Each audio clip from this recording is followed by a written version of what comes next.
Hello friends, this is Manish Saxena और आज इस वीडियो में दोस्तों हम बात करने वाले हैं which camera is best for you. ये जो सवाल है अक्सर मुझे सारे फोटोग्राफर्स जो भी मेरा चैनल देखते हैं, स्पेशली बिगनर्स, वो अक्सर ये पूछते हैं कि सर मैं कौन सा कैमरा लूं, कौन सा कैमरा मेरे लिए ठीक रहेगा, या कौन से कैमरे में मुझे अपना पैसा इन्वेस्ट करना चाहिए, किस तरह की बॉडी से जो है मुझे एक अपना करियर शुरू करना चाहिए या फोटोग्राफी शुरू करनी चाहिए। तो दोस्तों बहुत सारे ऐसे सवाल हैं जो आज मैं आपको इस वीडियो में उनके जवाब देने वाला हूं। तो चलिए शुरू करते हैं वीडियो, और ये बिगनर फोटोग्राफर इस वीडियो को अंत तक जरूर देखिए, बहुत ही काम का वीडियो आपके लिए।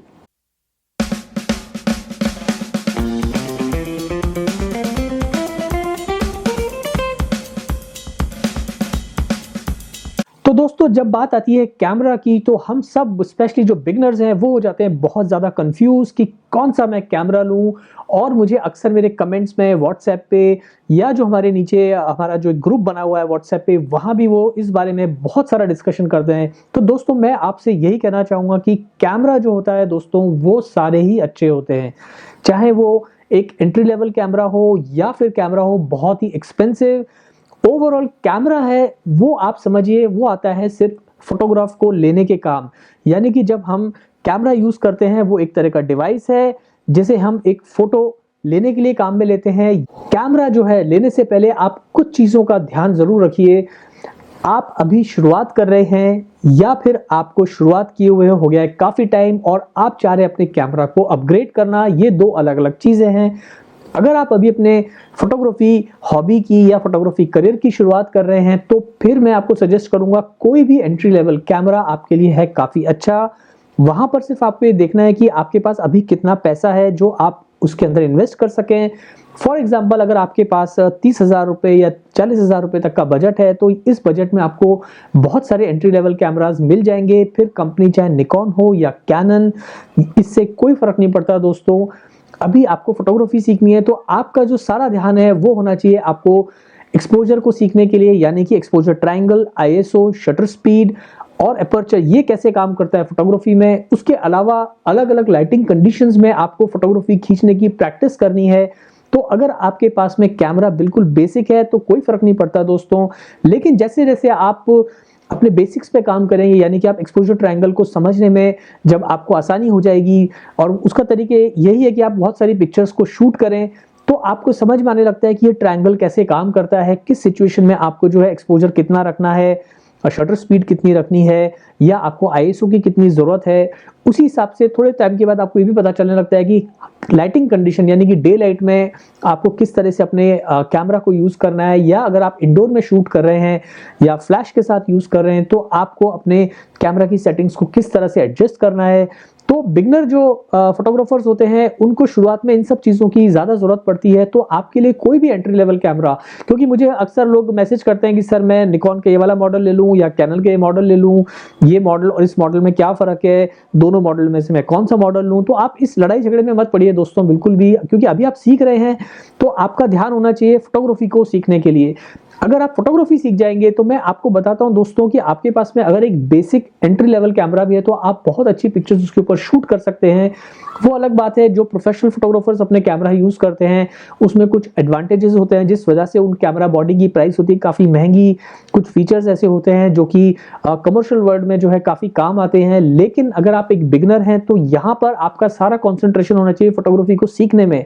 तो पहले आप अपना सारा ध्यान सीखने में लगाइए, ना कि कैमरा बॉडीज को सिलेक्ट करने में। तो मेरे ख्याल से आपको इस बात का आंसर मिल गया होगा कि आपको अगर फोटोग्राफी सीखनी है तो आप 30-40 हजार के अंदर कोई भी कैमरा आपके लिए अच्छा रहेगा।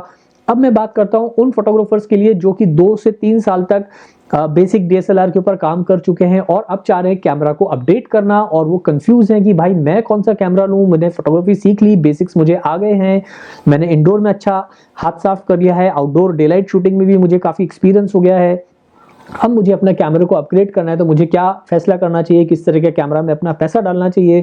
तो यहाँ मैं आपको ये बताना चाहूंगा, देखिए नेक्स्ट स्टेप ये होता है कि अगर आप non full frame body use करें तो अब टाइम आ गया है कि आप एक फुल फ्रेम बॉडी के ऊपर स्विच ओवर करें, यानी कि फुल फ्रेम बॉडी वाले कैमरा में आप इन्वेस्ट करें। अब फुल फ्रेम बॉडी भी जो है वो आपको मिल जाती है लगभग 1 लाख रुपए से लेके, और जो है अपर लिमिट कोई नहीं है, जो भी बेस्ट टू बेस्ट कैमरा है वहां आप खरीद सकते हैं। वो आपकी बजट पे डिपेंड करता है कि कितना बजट है आपके पास में। अब आपको एक बात और ध्यान रखनी है कि जब आप कोई भी बॉडी अपग्रेड कर रहे हैं तो वहां पर आपको ये भी ध्यान रखना है कि बॉडी तो आपने अपग्रेड कर ली, क्या लेंसेज अपग्रेड करने का बजट भी आपके पास है या नहीं। क्योंकि बहुत सारे फोटोग्राफर्स ये गलती करते हैं कि बहुत सारा पैसा जो है वो कैमरा बॉडी में डाल देते हैं और लेंसेज में जो उनका इन्वेस्टमेंट है वो होता है बहुत ही कम। तो एक बात आप अच्छे से समझ लीजिए, जो कैमरा बॉडी अगर आपने अच्छी ली है तो यहाँ पे आपको लेंस भी जो है वो भी आपको अच्छा लेना पड़ेगा। फॉर एग्जाम्पल, अगर आपके पास में है बहुत ही अच्छी कार, बहुत ही महंगी कार है और आपने उस पर टायर लगा दिया है बिल्कुल लोकल, तो वो कैसे परफॉर्मेंस देगी। तो कैमरा बॉडी के साथ भी ऐसे ही होता है कि अच्छी जो कैमरा बॉडी होती है उसे चाहिए होता है एक अच्छा शार्प, रेजर शार्प लेंस जो कि बहुत क्विक फोकस कर सके, उसकी कंस्ट्रक्शन क्वालिटी बहुत ही अच्छी हो। तो यहाँ पर आपको इस बात का ध्यान रखना है कि आपका कैमरा बॉडी और लेंस जब आप अपग्रेड करें तो दोनों के लिए एक आप अच्छा सा बजट लेके चलें।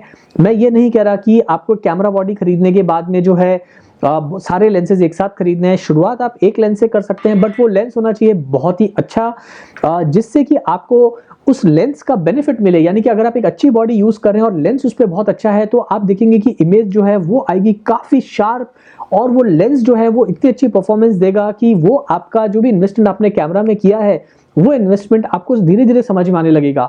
बहुत सारे फोटोग्राफर्स क्या गलती करते हैं कि जब उन्होंने कैमरा बॉडी में तो बहुत अच्छा पैसा डाल दिया, अब लेते हैं वो लेंस यानी कि किट लेंस खरीद लिया साथ में, जब आप उस पर शूट करोगे तो आपका कैमरा के फीचर्स कितने भी अच्छे हो, यानी कि अगर बहुत लो लाइट में भी जो है अच्छे से परफॉर्मेंस दे रहा है आपका कैमरा, लेकिन लेंस उतना अच्छे ना होने की वजह से जो है वो उसका जो आउटपुट है वो रह जाता है बिल्कुल एक एंट्री लेवल की तरह, यानी कि पिक्चर उतनी मजेदार नहीं आती हैं। तो ये गलती आप बिल्कुल ना करें, आप कैमरा जरूर अपग्रेड करें और उसके साथ लेंस का भी जो है आपको रखना है अच्छे से ध्यान फ्रेंड्स। तो ये एक मेरी छोटी सी राय रहेगी आपके लिए। और एक राय मैं और आपके साथ में देना चाहूंगा आपको, वो ये कि फ्रेंड्स मैं आपको बताना चाहूंगा मेरा एक्सपीरियंस कि ये जो मेरा कैमरा है ये है निकॉन D800E कैमरा। ये जो मॉडल आया था 2012 में लॉन्च हुआ था और इस कैमरा बॉडी को मैं आज तक यूज कर रहा हूं। अब आप कहेंगे सर आप इतना पुराना कैमरा क्यों यूज कर रहे हैं, क्या आपने नए कैमरा बॉडीज क्यों नहीं ली, उसमें पैसा क्यों नहीं इन्वेस्ट किया। सो फ्रेंड्स यही चीज मैं आपको समझाना चाह रहा हूँ कि ये कैमरा के अंदर वो सारे अच्छे खासे फीचर्स हैं जो अभी नए जो कैमरा में भी वही फीचर्स आ रहे हैं, थोड़े बहुत मॉडिफिकेशंस के साथ में। तो मुझे जरूरत फील नहीं हुई। मैंने क्या किया दोस्तों कि मैंने कैमरा बॉडी तो अपनी वही रखी, लेकिन मैंने जो पैसा है वो इन्वेस्ट किया अच्छे लेंसेज में। तो मैंने जो भी बेहतरीन लेंस हो सकते थे उन सब में अपना पैसा डाला, क्योंकि कैमरा बॉडी ऑलरेडी मेरे पास में काफी अच्छी है। 36.3 मेगापिक्सल का कैमरा है, तो मैं एडवर्टाइजिंग के जो कैंपेन है आसानी से इस पर शूट कर लेता हूँ। इसके बाद निकॉन 810 आया, निकॉन Z6 आया, अभी निकॉन Z7 आया, बहुत ही अच्छे कैमराज हैं वो। बट अगर आप कंपेयर करेंगे स्पेसिफिकेशंस तो हो सकता है उसमें कुछ 9 फ्रेम पर सेकंड है इसके अंदर, इसमें हो सकता है 6 फ्रेम पर सेकंड हो, but it does not make much difference. जो इमेज क्वालिटी है, पिक्चर क्वालिटी है या इसके जो फीचर्स हैं वो लगभग सेम ही है। थोड़ा बहुत सेंसर का फर्क है, थोड़ा बहुत चीजों का फर्क आ जाता है, तो वो सब चीजें ऊपर नीचे होती रहती है 19-20। लेकिन अगर आपके पास में अच्छे लेंसेज हैं तो वो सारी चीजें कॉम्पनसेट हो जाती हैं। जिस तरह का मैं काम करता हूँ इसका मतलब ये नहीं है कि आपको भी यही सब करना है, मैंने आपको सिर्फ आइडिया देने के लिए बताया ये। लेकिन अगर आप एक दूसरी स्पोर्ट्स फोटोग्राफी करते हैं जहां पर when you really need 9 to 10 frames पर सेकंड शॉट, तो वहां पर हो सकता है जो नई बॉडी आई है वो आपके लिए काफी इंपॉर्टेंट हो, और वहां पर ये फिर कैमरा बॉडी कुछ भी काम की नहीं रह जाती है। क्योंकि मैं एक एडवर्टाइजिंग फोटोग्राफी करता हूँ, फैशन फोटोग्राफी करता हूँ, तो मेरे पास टाइम होता है अपने मॉडल्स को शूट करने का, लाइट्स को मैं अपने हिसाब से अरेंज करता हूँ, तो I have enough time to shoot.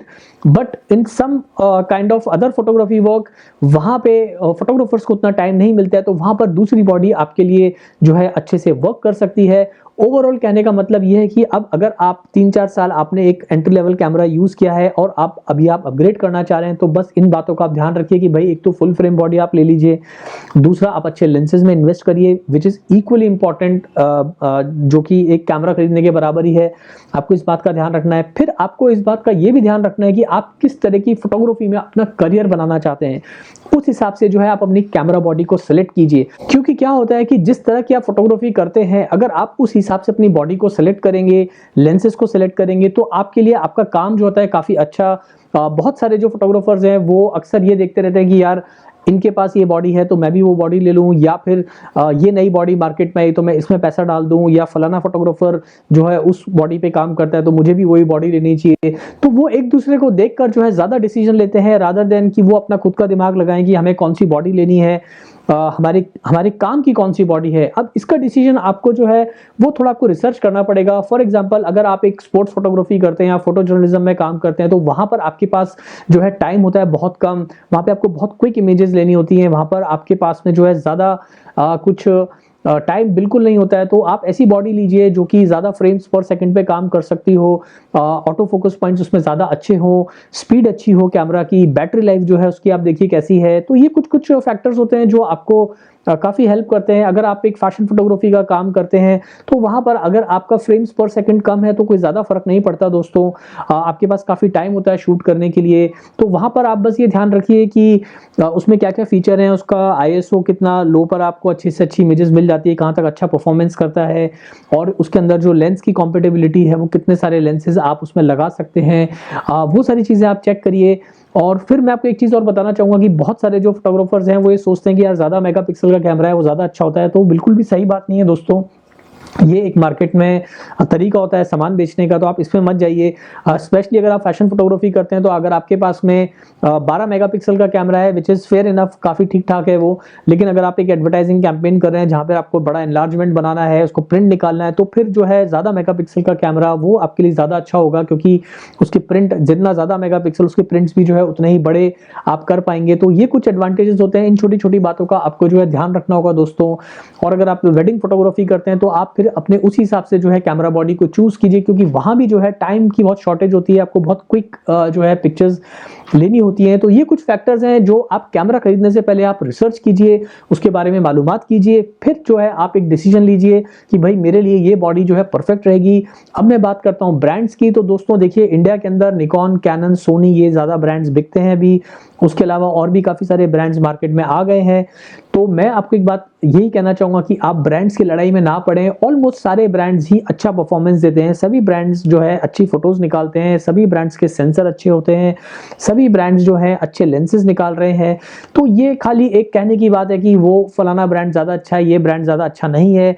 देखिए ब्रांड और कैमरा जो है ये हमारे लिए मुद्दा होना ही नहीं चाहिए। हमारे लिए जो मुद्दा होना चाहिए वो होना चाहिए फोटोग्राफी। अगर आपको फोटोग्राफी आती है तो आप कोई भी ब्रांड का कैमरा यूज करेंगे तो आप अच्छी फोटोज निकाल पाएंगे। लेकिन अगर आपकी फोटोग्राफी कच्ची है और आपको उतनी अच्छी फोटोग्राफी नहीं आती, तो अगर मैं आपको महंगे से महंगा कैमरा भी आपके हाथ में पकड़ा दूंगा तो आप मान के चलिए आप कंप्लीटली उस पर फेल हो जाएंगे, क्योंकि आपको पता ही नहीं उसको कैसे यूज करना है, किस सिचुएशन के अंदर कैसी फोटोग्राफ्स को शूट करनी है। तो ये सारी चीजें जो है बहुत इंपॉर्टेंट होती हैं। तो इस माइंडसेट को सबसे पहले हमें निकालना होगा कि महंगा कैमरा मींस बेटर पिक्चर्स। ये बिल्कुल भी सही बात नहीं है। महंगा कैमरा मींस मोर फीचर्स, मोर फैसिलिटीज। कब? जब आपको अच्छी फोटोग्राफी आती है तब। यानी कि अगर आप अच्छे फोटोग्राफर हैं और आपके पास में एक अच्छा महंगा कैमरा है तो वो होता है सोने पे सुहागा। यानी कि अब आप जो है आपको हर सिचुएशन में वो कैमरा भी हेल्प कर रहा है और आपको भी फोटोग्राफी की अच्छी समझ है, तो फिर ये कॉम्बिनेशन काफी डेडली हो जाता है, आप बहुत कमाल के पिक्चर निकाल पाएंगे। लेकिन मैंने कई फोटोग्राफर्स को ऐसा देखा है कि वो लोग महंगा कैमरा खरीद लिया, महंगे लेंस खरीद लिए, लेकिन फोटोग्राफी सीखने पे उन्होंने बिल्कुल भी टाइम नहीं डाला, और फिर वो जो है कॉल करते हैं कि सर मैंने जो है ये वाला कैमरा खरीद लिया, सर मेरे रिजल्ट्स अच्छे नहीं आ रहे हैं, मुझे पिक्चर्स उतने अच्छे नहीं मिल रहे हैं, जो सैंपल पिक्चर्स जो कंपनीज आपकी साइट्स पे दिखाती हैं उस तरह के पिक्चर्स नहीं आ रहे हैं। तो वो दोस्तों नहीं आएंगे, क्योंकि आपकी पिक्चर्स तभी अच्छी आएगी जब आपको फोटोग्राफी आएगी। तो आप बिल्कुल भी ब्रांड्स की लड़ाई में ना पड़े। आपको बस यही करना है, अपना बजट देखना है, कितना पैसा भी आपके पास में है, उस बजट में आपको फुल फ्रेम कैमरा लेना है। आप कोई भी फुल फ्रेम कैमरा ले लीजिए, साथ में एक अच्छा लेंस जरूर लीजिए, थोड़ा पैसा आ जाएगा, और एक लेंस को और अच्छे लेंस को बेस्ट लेंस में पैसा डालिए, वहां पे आप खर्चा कीजिए। अगर लेंस आपके बजट के थोड़ा बाहर भी है तो भी मैं आपसे कहूंगा वेट करें, लेकिन उस लेंस के अंदर आप पैसा जरूर डालें। कैमरा और लेंस दोनों मिलके जो है एक परफेक्ट कॉम्बिनेशन बनाता है। तो सिर्फ कैमरे की बात ना करें, लेंस भी हमारे लिए उतना ही इंपॉर्टेंट है।